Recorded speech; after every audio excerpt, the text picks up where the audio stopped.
Assalamualaikum warahmatullahi wabarakatuh. Kembali lagi dengan saya Zulhulefa Tauhid, NIM 90500121073 dari kelas Perbankan Syariah. Jangan bosan-bosan ya teman-teman untuk terus nonton video singkat saya.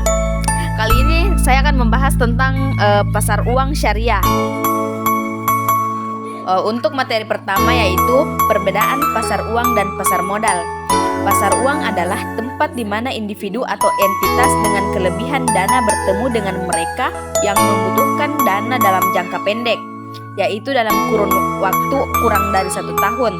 Pasar uang melayani berbagai pihak termasuk pemerintah, bank, perusahaan asuransi, dan lembaga keuangan lainnya.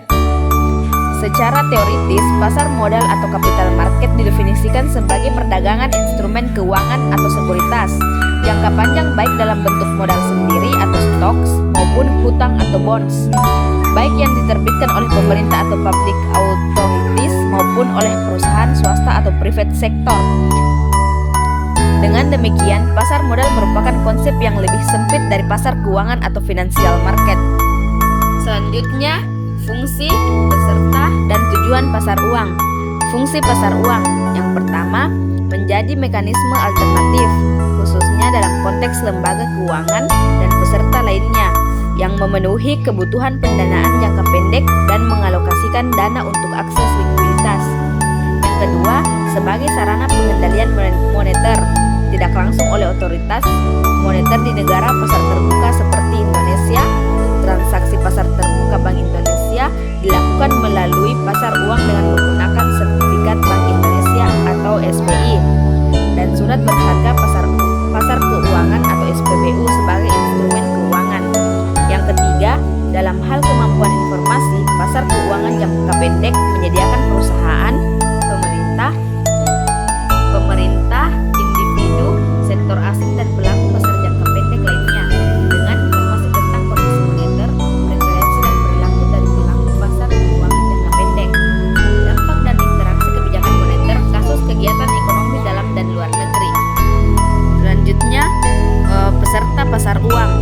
Dalam pasar uang sebenarnya terdapat 3 pihak yang terlibat, yaitu para peminjam, para pemberi pinjaman, perantara pemerintah, atau intermediaris, misalnya lembaga keuangan baik bank dan non-bank, serta pemerintah. Pihak peminjam maupun investor dapat terdiri dari individu ataupun perusahaan. Tujuan pasar uang. Pasar uang pada prinsipnya merupakan sarana alternatif bagi lembaga-lembaga keuangan, perusahaan-perusahaan non-keuangan, dan pelaku lainnya, baik dalam memenuhi kebutuhan dana jangka pendek maupun dalam rangka melakukan penempatan dana atas kelebihan likuiditasnya. Pasar uang dimaksudkan secara tidak langsung sebagai sarana pengendali moneter oleh penguasa moneter dalam melaksanakan operasi pasar terbuka. Instrumen pasar uang di Indonesia atau konvensi dan Islam. Yang pertama, konvensional, terbagi atas 8 poin. Yang pertama, obligasi utang negara. Yang kedua, sertifikat Bank Indonesia. Yang ketiga, slip penyetoran. Yang keempat, surat berharga. Yang kelima, peringatan penipuan. Yang keenam, alat tulis. Yang ketujuh, persetujuan bankir. Dan yang terakhir, panggilan uang. Yang bagian kedua yaitu Islam. Terdapat 2. Yang pertama, pasar uang antar bank syariah dan sertifikat IMA atau investasi mudharabah antar bank. Pasar uang antar bank berdasarkan prinsip syariah. Yang pertama, pasar uang syariah atau Islamic Money Market. Yang kedua, pasar uang antar bank syariah atau UAS atau Islamic Interbank Money Market. Yang ketiga, sertifikat investasi mudharabah antar bank atau SIMA. Yang keempat, sertifikat perdagangan komoditi berdasarkan prinsip syariah antar bank atau SIKA. Pasar uang valuta asing. Region Exchange Market atau sering pula disebut dengan bursa falas adalah suatu mekanisme di mana orang dapat mentransfer daya beli antar negara untuk memperoleh atau menyediakan kredit untuk transaksi perdagangan internasional dan meminimalkan kemungkinan resiko kerugian akibat terjadinya fluktuasi kurs suatu mata uang.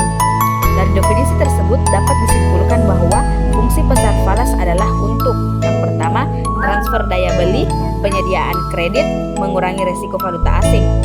Peserta dalam valuta asing yaitu dealer falas bank dan non-bank, perusahaan dan individu dan Arbitrase dan Bank Sentral Indonesia. Terima kasih, see you next video. Assalamualaikum warahmatullahi wabarakatuh.